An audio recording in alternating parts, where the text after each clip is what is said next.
तो बिहार के मुख्यमंत्री करीब एक सप्ताह के बाद मीडिया के सामने आए हैं। इसी वजह से सीएम नीतीश ने कारण बताया कि वो बीमार चल रहे थे। उन्होंने कहा कि तबीयत खराब होने से वो घर से बाहर नहीं निकल पा रहे थे।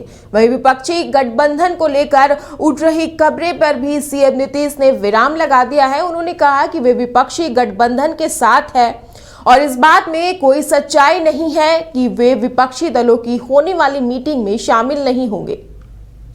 हम सबका सब दिन इज्जत करते रहेंगे और एक बार जब हम कोशिश कर रहे हैं, अगर देश के हित में काम अगला हो जाए तब फिर आप लोग और बहुत आजादी के साथ बड़ा काम करते रहिएगा, बहुत अच्छा रहेगा। आप लोगों को बहुत बहुत धन्यवाद। आप लोग कहीं जाते थे हर समय कहते थे मिलना, तब कहे छोड़िए ना भाई, क्या मतलब है, झूठे काली काय के लिए करिएगा। तब बीच में जब पहले बोलते थे तो हमारा बतवा ठीक, अब बाद में वहां से कह देता अंड बंड, तब छोड़िए, तो क्या दिक्कत है। अमित शाह और सब ठीक है ना, सब स्वस्थ रहिए।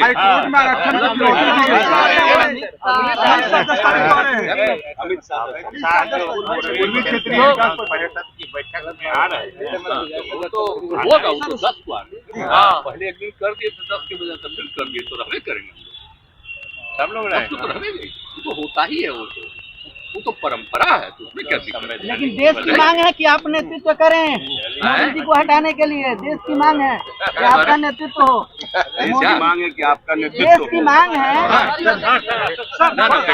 हमारी नहीं, हम ये सब नहीं चाहते हैं भाई। अब कोई जो बोलना चाहता, हम चाहते हैं सबके हित में। कांग्रेस के भी लोग मांग कर रहे हैं। एक के सवाल दोबारा इंडिया गठबंधन में रीजनल पार्टी की भूमिका क्या होनी चाहिए सर? इंडिया गठबंधन में रीजनल पार्टियों की भूमिका क्या होनी चाहिए सर? क्योंकि माना जाता है कि खूब आपस में बातचीत करके, लेकिन हम लेकिन अभी आपको कुछ करना उचित नहीं होगा। जो मीटिंगवा होगा उसमें सारी बात करेंगे, हम मीटिंगवा के बाद सबको करेंगे।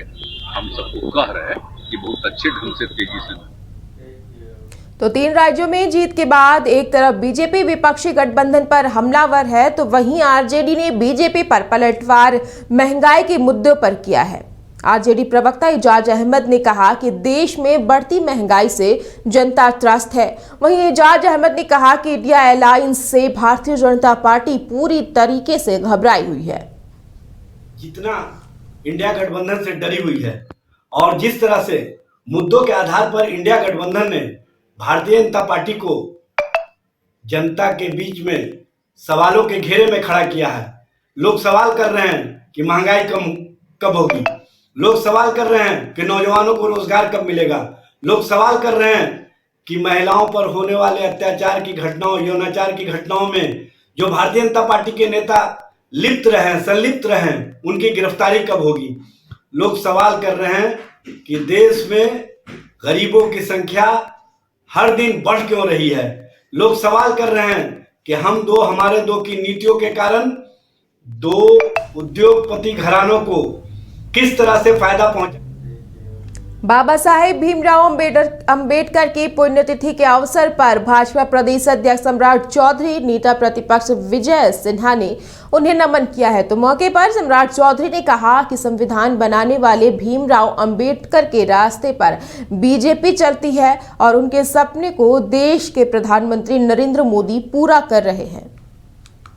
के अवसर पर हम लोगों ने आज बाबा साहब अम्बेडकर साहब को याद किया और उन्होंने जो इस भारत के संविधान को बनाने का काम किया, संविधान की संरचना छोड़ देंगे हो जाएगा। और कल इसी के स्तर पर हम लोगों ने अम्बेडकर संगमम का कार्यक्रम कल पटना के मिलर स्कूल मैदान में हम लोगों ने आयोजित किया है और अम्बेडकर साहब को नमन करेंगे जिसने इस भारत को श्रेष्ठ बनाने के लिए एक शुरुआत जो किया था इस देश में, उसको आगे बढ़ाने का काम देश के यशस्वी प्रधानमंत्री नरेंद्र मोदी जी कर रहे हैं। और जो उन्होंने 370 को नहीं डाला था और 370 धारा को और 35A को जिस तरह कांग्रेस पार्टी के लोगों ने इंटरप्रेट करके इसको आज़ादी के बाद डालने का काम किया, उस सपने को भी साकार करने का काम इस देश के यशस्वी प्रधानमंत्री